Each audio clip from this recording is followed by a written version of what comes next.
السلام عليكم ورحمة الله وبركاته. إن شاء الله የዛሬው ርዕሳችን ቁርአንን እንዴት አድርገን መማር እንችላለን እንዲሁም ደግሞ ቁርአን ለጀማሪዎች ወሳኝ የሆነ ምክር በሚል ርዕስ ተገናኝተናል። በአላህ መገጠም ማለት ነው። ያው ከርዕሳችን እንዴት ተነሳ ነው ቁርአንን እንዴት አድርገን መቅራት እንችላለን በሚለው በቅድሚያና የመጀመሪያው የሆነው ነገር ንያ ዓላማ መኖር ይገባል ማለት ነው። ንያ ማለት ለአላህ ሱብሓነሁ ወተዓላ መነየት ቁርአንን ቀርተን ኢትቃን አድርገን ቀርተን አሳምረን ቀርተን ለሰዎች ለይሉልኝ ሳይሆን እከሌ ጎበዝ ነው እከሌት ጎበዝ ናት ለመባል ሳይሆን ኢንሻአላህ ጥሩ አድርገን ለመቅራት እንዲሁም ደግሞ ከአላህ ሱብሓነሁ ወተዓላ አጅሩንና ሚንዳውን ፈልገን ልንመነዳበት እንዲሁም ደግሞ እኛ ወደ ቀጥተኛው መንገድ ልንመራበት በቁርአን ህይወታችን መኖራችን ሁሉን ነገራችንን በቁርአን መንገድ ለማድረግ መሆን ይገባል ማለት ነው። በመቀጠል የሁለተኛው ቁርአንን ለመቅራት ከሚያስፈልጉ ነገራቶች የአረበኛ ፊደላትን መማር ግዴታ ነው ማለት ነው። አሊፍ ባ ታ ሳ ጂም የሚለውን የአረበኛ ፊደላቶችን መማር ግድ ይለናል ማለት ነው።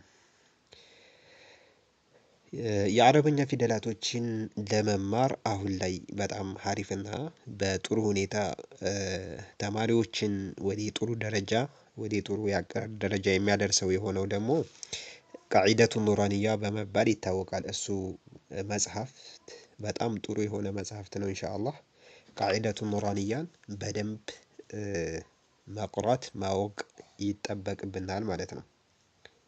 እሱን ደግሞ ከኡስታዞች እንዲሁም ራሱ በማድመጥ እሱ ጋር ግድ ይልብናል እሱን ለማወቅ።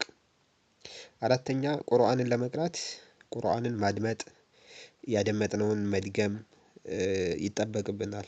የምናደምጠው ድምፃችን እኛ ፈጣን ተናጋሪዎች ከሆነ ፈጠን ብለው ከሚቀሩ ቃሪዎች ጋር ማድመጥ እንዲሁም ደግሞ ዘገን ያለ ከሆነ ትንሽ የተረጋጋ ከሆነ እርጋ ብለው መሰለን ልክ እንደነ አብዱልባሲጥ ያሉ ቃሪያዎችን የእነሱን አይነት ቃሪያዎችን እየተከተልን ለእኛ ይገጥማል በምንለው እነሱን ማድመጥ።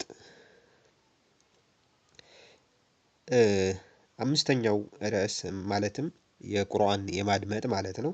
እሱ ደግሞ ተጅዊድ መማር ነው። ተጅዊድ ያው ቀስ በቀስ ነው የምንማረው በአንድ ጊዜ እንማረዋለን ብለን ሳይሆን ቀስ በቀስ እየተማርነ ተጅዊድን መሄድ። ተጅዊድ ማለት ፊደልን ከቦታው መኽረጅ ማውጣት ማለት ነው። እንዲሁም ደግሞ ሲፋተል ሑሩፍ አለ የሐርፎች ሲፋ ባህሪያቸውን መገንዘብ። ከዛ መድ አለ ጉን አለ ተንዊን አለ እነዚህን ነገራቶችን በደንብ ለይተን ኢዝሃር ኢድጋም የሚለውን በደንብ መማር እሱ ምን ይባላል ተጅዊድ ይባላል ማለት ነው። በስድስተኛው ርዕሳችን አስተማሪ መኖር አለበት።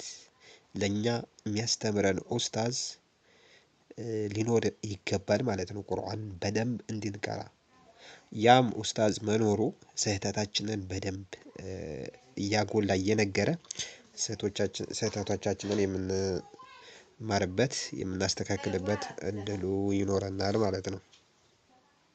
በሰባተኛ ደረጃ በየቀኑ ልምምድ ልናደርግ ይገባል ማለት ነው። በቃ 15 ደቂቃ 20 ደቂቃ 30 ደቂቃ 40 ደቂቃ ሰዓትን አመቻችተን መጠቀም ይገባናል ማለት ነው። ቁርአንን በአንድ ጊዜ እንቅራው ብንል አይሳካም። ነገር ግን ምሳሌ በቀን 15 ደቂቃ ብንሰጠው በወርና በሁለት ወር የሚመጣውን ለውጥ ያው ስናደርገው ነው የምናገኘው ኢንሻአላህ። ከዛ ደግሞ አንድ ሰዓት 2 ሰዓት እያልን ኢንሻአላህ ቁርአንን የምናስተካክልበትን ልምምድ የምናደርግበትን ማድረግ ይገባናል። ያው እሱም ኢንሻአላህ ቀስ በቀስ ነው። ቀጥታ እየተማርን ልምምድ ስናደርግ ማለትም ሙራጃአ ስናደርግ ስናከር ስናውጣጣ ጥሩ የሆነ አቀራርን እናገኛለን ማለት ነው። በስምንተኛ ደረጃ የማይገቡ ነገራቶች አሉ ደግሞ እነሱም ፈጣን መሆን እንደው ዝም ብሎ ስንቀራ ፍጥን ማለትም የለብን በስነ ስርዓት መቅራት ይኖርብናል። በመቀጠል ፈጣን መሆን የሚለው ሀሳቡ ቶሎ ለማክተም መሞከርም እሱም እንትን ይላል እንዳንቀራ ያደርገናል። ምክንያቱም ቶሎ ለማክተም በምንቻኮልበት ጊዜ አናከረውም ኡስታዝ ጋር በደንብ አንቀራውም አንሰማውም። ምክንያቱም መፍጠኑን ስለምናስብ ማለት ነው። ያ ማለት ተዉት ማለት አይደለም። ማክረር ቶሎ ለማክተም መሞከር ጥሩ ነገር ነው። ግን እሱ መሆን ያለብን ደግሞ ማክተም ያለብን ወይም ቶሎ ለመጨረስ ያለብን ጥሩ አድርገን ቀርተን መሆን አለበት። ይሄን ኮንሴፕት በጣም መገንዘብ አለብን ኢንሻአላህ። ከዛ ደግሞ እዛው ስምንተኛ ላይ ርዕሳችን ላይ መተውም የለብን ቁርአኑን እንደው ትውት ማድረግ የለብንም። ከጀመርን ዓላማችንን ሀደፋችንን አውቀን ቁርአናችንን እስከመጨረሻ ድረስ ምን ቢጠብቀን ምን ቢያስቸግረን ከግብ ማድረስ አለብን ማለት ነው። በቃ የፈጀውን አመት ይፍጅ ዝም ብለን ከምንኖር ጧሊበል ዒልም ቁርአን ቃሪ ሆነን መኖር የተሻለ ስለሆነ ዝም ብሎ ካለ መቅራት ኢንሻአላህ ይኖርብናል ማለት ነው።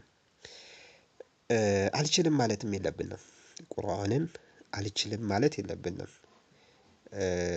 እንችላለን ብለን መቅራት አለብን። ምን ያው እዛው ላይ እንትን ቢለን በቃ አልችልም ሳይሆን እንችላል ብለን መቅራት ይኖርብናል ማለት ነው። እናም ኢንሻአላህ ያው እንዳልኳችሁ እነዚህን 8 ነገራቶችን ካደረግን ቁርአን ለኛ የማይገባበትና የማንቀራው ነገር የለም ማለት ነው። አላህ ሱብሓነሁ ወተዓላ ቁርአንን ሲያወርድ ገር አድርጎ ነውና ያወረደልን ለኛ ማለት ነው። ቁርአንን መቅራት ለኛ ትልቅ የሆነ ፋይዳ አለው። የህይወታችን መንገድ እስላሞች እስከሆነ ድረስ ጎዳናችን ቁርአን ሊሆን ይገባል። እነዚህን ያልኳችሁን ትምህርቶች በማድረግ በመተግበር ቁርአንን ጥሩ የሆነ አቀራር እንደምትደርሱ ሁላችንም እንደምንደርስ ተስፋ አደርጋለሁኝ።